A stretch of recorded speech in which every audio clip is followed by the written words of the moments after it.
أعوذ بالله السميع العليم من الشيطان الرجيم بسم الله الرحمن الرحيم. Sourate 40, l'indulgent ou celui qui met en sécurité. Au nom de Dieu, le tout miséricordieux, le très miséricordieux. Ha-mim. La révélation de ce livre provient de Dieu, le puissant, le très savant, celui qui pardonne les péchés, qui agrée le repentir de ses serviteurs, qui inflige un châtiment violent et qui accorde ses grâces. Il n'est d'autre divinité que lui, et toute destinée aboutit auprès de lui. Seuls les mécréants discutent les signes de Dieu.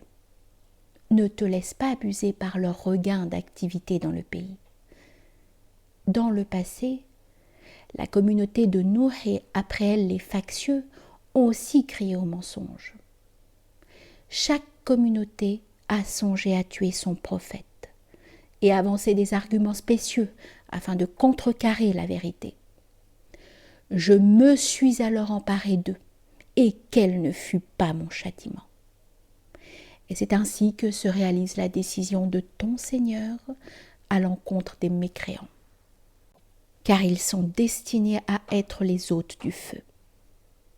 Ceux qui portent le trône ainsi que ceux qui l'entourent proclament la gloire de leur Seigneur en usant de ses louanges, et ils croient en lui et demandent le pardon des croyants. Seigneur, tu embrasses toutes choses de ta miséricorde et de ta science. Pardonne à ceux qui se sont repentis et qui ont suivi ta voie, et préserve-les du châtiment de la géhenne. Seigneur, fais-les entrer avec ceux d'entre leurs pères, leurs épouses et leur postérité qui auront été pieux, dans les jardins d'Éden que tu leur as promis, car tu es le puissant, le sage. Préserve-les du péché, car celui que tu auras préservé fera ce jour-là l'objet de ta miséricorde, et c'est bien là la réussite sublime. Un appel sera lancé aux mécréants.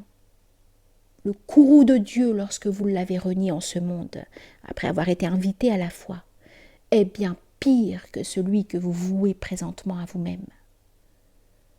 Seigneur, diront-ils, tu nous as fait périr 2 fois, tu nous as donné la vie 2 fois, et nous avons reconnu nos péchés. Y aurait-il pour nous un moyen de sortir de là ? Cet emprisonnement ne connaîtra pas de fin, parce que vous avez renié Dieu lorsqu'il était invoqué seul, et qu'en revanche, vous ajoutiez foi à tout polythéisme. En ce jour, la décision reviendra à Dieu, l'Altier, le Magnifique. C'est lui qui vous fait voir ces signes, qui fait descendre du ciel à votre intention une subsistance. Mais seuls s'en souviennent ceux qui reviennent à Dieu repentants. Invoquez Dieu en lui consacrant un culte exclusif, n'en déplaise aux mécréants, occupant les degrés les plus élevés, possesseur du trône. Il projette sur son ordre l'esprit de l'inspiration sur les serviteurs de son choix, afin de mettre en garde contre le jour de la rencontre fatidique. Ce jour-là, mis à nu, ils ne pourront rien dissimuler à Dieu de ce qui les concerne.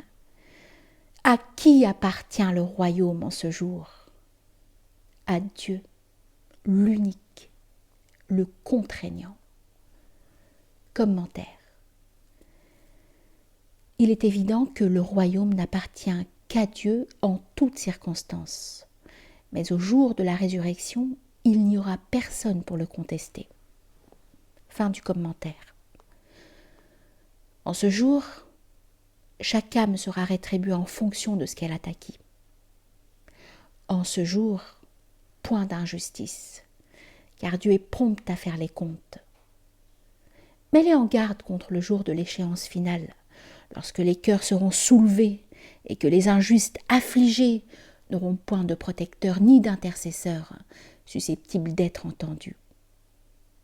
Dieu connaît les regards jetés à la dérobée sur ce qu'il ne convient pas de regarder, ainsi que ce que recèlent les cœurs.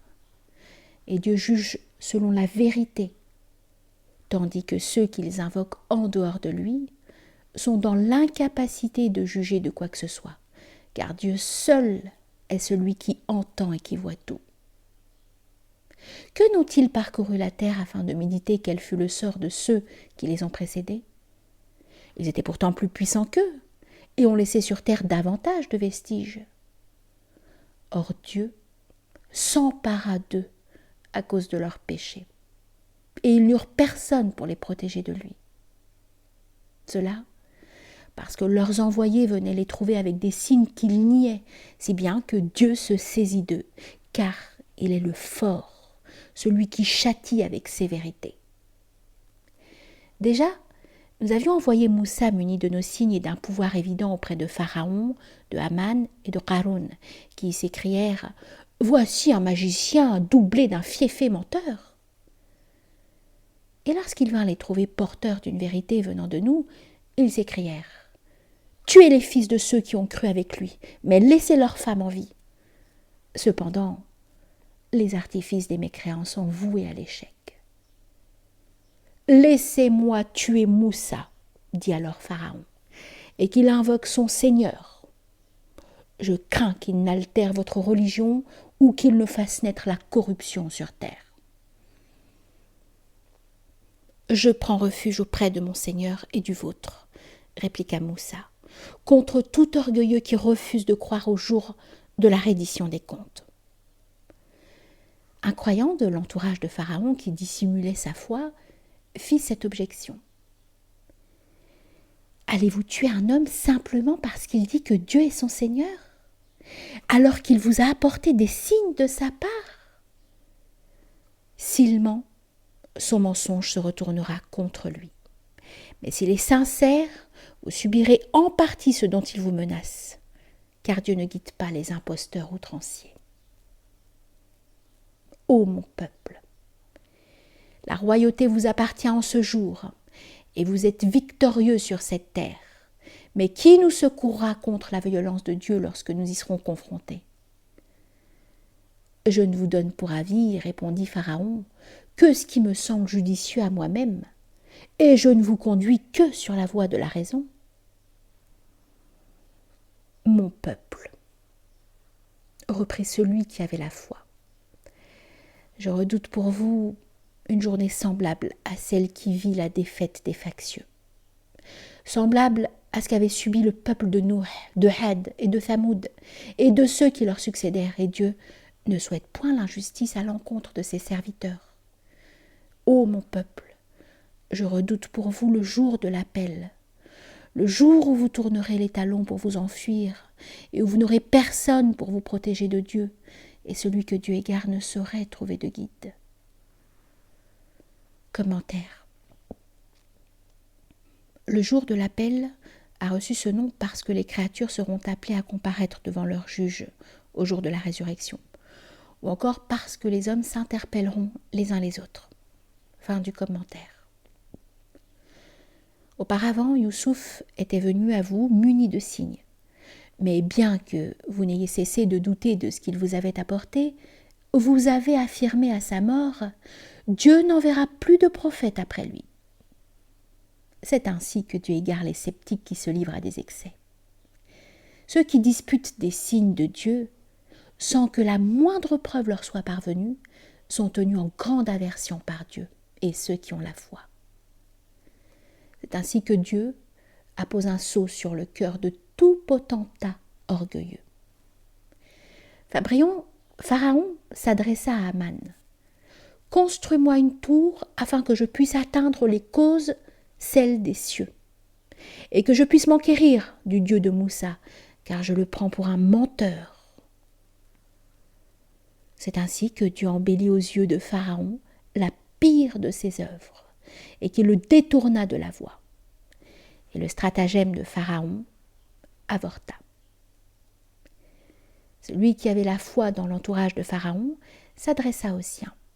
« Mon peuple, suivez-moi, je vous conduirai sur la voie de la raison. Mon peuple, la vie de ce bas monde n'est que brève jouissance, et c'est l'ultime demeure qui constitue la demeure stable. Quiconque commet un péché ne sera rétribué que pour ce seul péché.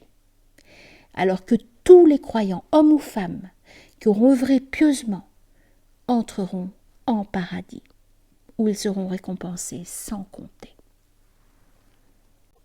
Ô mon peuple, pourquoi donc me conviez-vous au feu alors que je vous convie au salut ? Vous me demandez de renier Dieu et de lui attribuer des associés sans connaissance de cause, alors que je vous convie à vous rapprocher du puissant, du pardonneur. Il ne fait aucun doute que ce à quoi vous me conviez est dépourvu de valeur, en ce monde comme dans l'ultime demeure, que c'est à Dieu que nous retournerons, et que ceux qui commettent des excès seront les hôtes du feu. Vous vous souviendrez de ce que je vous dis, et je remets mon sort entre les mains de Dieu, car Dieu voit parfaitement ses serviteurs. Dieu le préserva des méfaits qu'ils avaient ourdis contre lui, et le pire des châtiments s'abattit sur l'entourage de Pharaon. Ils seront exposés au feu matin et soir, et le jour où sonnera l'heure, on clamera. Introduisez l'entourage de Pharaon dans le pire des supplices. Lors, ils se disputeront dans le feu. Et les plus faibles d'entre eux diront à ceux qui s'étaient enflés d'orgueil sur terre, « Nous ne faisions que vous suivre. Est-ce que vous pouvez nous épargner ne serait-ce qu'une part du feu ?» Les superbes leur répondront, « Nous y sommes tous jusqu'au cou, car Dieu a déjà tranché entre ses serviteurs. » Ceux qui demeureront dans le feu diront aux habitants de la Géhenne, c'est-à-dire aux damnés, « Invoquez votre Seigneur afin qu'il allège notre châtiment, fût-ce d'un jour. » Vos prophètes ne sont-ils pas venus à vous avec des preuves ? Répondront les gardiens des enfers. Si fait, avoueront les damnés. Alors invoquez vos idoles, mais les prières des mécréants resteront vaines. Certes, nous soutiendrons nos envoyés et ceux qui auront cru dès la vie de ce bas monde, et au jour où se dresseront les témoins, le jour où les excuses des tyrans ne leur seront plus d'aucun secours, et où ils seront voués à la malédiction et à la pire des demeures. Déjà nous avions révélé la guidance à Moussa, et nous avions accordé les Écritures en héritage aux enfants d'Israël, en guise de direction et de rappel, destinés à ceux qui sont doués d'intelligence. Fais montre de constance, car la promesse de Dieu est infaillible. Demande pardon pour ton péché, et proclame la gloire de ton Seigneur, en usant de sa louange dans la soirée et tôt le matin. Certes, les cœurs de ceux qui discutent des versets de Dieu sans qu'aucune preuve leur soit parvenue ne dissimulent qu'une ambition qu'ils ne parviendront pas à réaliser. Demande la protection de Dieu, car il est celui qui entend et qui voit tout. La création des cieux et de la terre est sans nul doute plus grandiose que la création des hommes, mais la plupart d'entre eux sont dans l'ignorance. L'aveugle ne saurait égaler celui qui jouit de la vue, pas plus que celui qui œuvre pieusement n'est comparable au malfaiteur. Vous n'avez que peu de mémoire. Certes, il ne fait point de doute que l'heure est inéluctable, mais la plupart des hommes sont incrédules. Et votre Seigneur a affirmé « Invoquez-moi, je vous exaucerai. » Ceux qui, par vanité, se détournent de mon adoration entreront dans la Géhenne, soumis à humiliation. C'est Dieu qui a établi la nuit pour votre repos, et le jour pour y voir, car Dieu dispense ses faveurs aux hommes, mais la plupart d'entre eux sont ingrats. Tel est Dieu, votre Seigneur, créateur de toutes choses. Il n'est de divinité que lui. Comment pouvez-vous vous en détourner? C'est ainsi que seront écartés tous ceux qui nient les signes de Dieu. Dieu est celui qui a fait de la terre une résidence stable à votre intention et du ciel un édifice. Il vous a imprimé votre forme et l'a parachevée.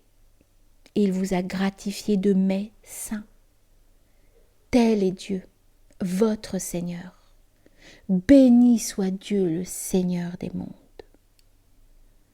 Il est le vivant, et il n'est de divinité que lui.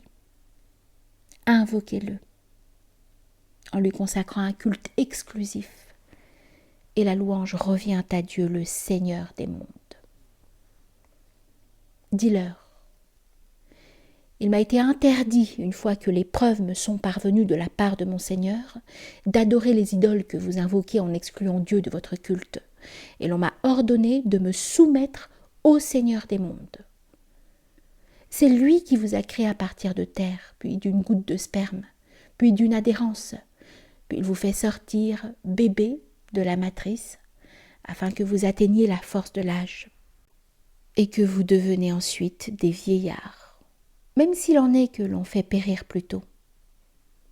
Autant d'étapes préalables, afin que vous parveniez au terme fixé. Peut-être y réfléchirez-vous. C'est lui qui fait vivre et qui fait mourir. Et lorsqu'il arrête une décision, il lui suffit de dire « sois » pour qu'elle voie le jour. Ne vois-tu pas comment ceux qui contestent les signes de Dieu sont écartés? Ceux qui ont traité les Écritures et le message des prophètes d'imposture, ceux-là connaîtront bientôt la vérité. Lorsque des carcans seront passés à leur cou et qu'ils seront traînés par des chaînes et précipités dans l'eau bouillante et livrés au feu. Puis il leur sera dit « Où sont ces idoles que vous associez à Dieu ?» « Elles nous ont abandonnés, répondront-ils. Ou plutôt, nous n'invoquions rien auparavant.